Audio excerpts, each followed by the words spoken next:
ಜೀವನದಲ್ಲಿ ಸಾರ್ಥಕತೆ, ಜೀವನ ಗುಣಮಟ್ಟ, ಕ್ವಾಲಿಟಿ ಆಫ್ ಲೈಫ್ ಇಂದ ನಾವು ಸಾರ್ಥಕತೆಯನ್ನ ಕಂಡುಕೊಳ್ಬೇಕು. ಅದಕ್ಕೆ ಸ್ಪೋರ್ಟ್ಸು ಮುಖ್ಯ, ಆರ್ಟ್ಸ್ ಮುಖ್ಯ. ಅಂದ್ರೆ ಏನಾದ್ರೂ ಒಂದು ಹವ್ಯಾಸ ಇರಬೇಕು, ಒಳ್ಳೆ ಹವ್ಯಾಸ ಅಂತ ಹೇಳ್ಬಿಟ್ಟು ಸಿಗರೆಟ್ ಸೇದೋದು ಹವ್ಯಾಸನೇ, ಅದೆಲ್ಲ ನಾನು ಹೇಳ್ತಾ ಇರೋದು. ಸಾಯಂಕಾಲ ಬೇರೆ ಒಂದು ಏನೋ ಮಾಡೋದು ಅದು ಹವ್ಯಾಸನೇ, ಅವೆಲ್ಲ ನಾನು ಹೇಳ್ತಾ ಇರೋದು. ಒಳ್ಳೆ ಹವ್ಯಾಸ ಇರಬೇಕು. ಇಡೋರು ನಾನು ಬೇಡ ಅಂತ ಹೇಳಿದ್ರೆ ನೀವು ಕೇಳ್ತೀರಾ?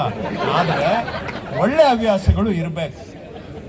ಅಂತ ಒಳ್ಳೆ ಹವ್ಯಾಸಗಳು ನಿಮ್ಮಲ್ಲಿ ಒಂದು ಅಭ್ಯಾಸ ಆಗ್ಬೇಕಾದ್ರೆ ಈ ತರಹ ಒಂದು ಎಲ್ಲರೂ ಒಂದ್ ಕಡೆ ಸೇರಿ ಒಂದು ಕುಟುಂಬದ ಸದಸ್ಯರು ತರ ಎಲ್ಲರಿಗೂ ಒಂದು ಮೋಟಿವೇಶನ್ ಆಗೋ ತರ ಈ ಸ್ಪೋರ್ಟ್ಸ್ ಮೀಟ್ ಮಾಡಿ ನಿಮ್ಮಲ್ಲೂ ಒಂದು ಬಾಂಧವ್ಯ ಬೆಳೆಯುತ್ತೆ, ನಿಮ್ಮಲ್ಲೂ ಒಂದು ಫ್ರೆಂಡ್ಶಿಪ್ ಬೆಳೆಯುತ್ತೆ.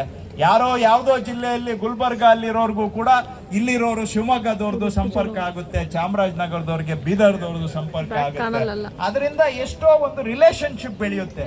ಜೀವನಕ್ಕೆ ಶಕ್ತಿ ಈ ಸಂಬಂಧಗಳು ಇದೆಯಲ್ಲ, ಅದೇ ನಮ್ಮ ಭಾರತ ದೇಶದಲ್ಲಿ ನಮ್ಮ ಜೀವನಕ್ಕೆ ಶಕ್ತಿ ಏನಂದ್ರೆ ಈ ಸಂಬಂಧಗಳು, ಒಬ್ಬರೊಬ್ಬರಿಗೆ ಮನುಷ್ಯರಿಗೆ ಇರ್ತಕ್ಕಂಥ ಫ್ರೆಂಡ್ಶಿಪ್ಸ್, ರಿಲೇಶನ್ಶಿಪ್.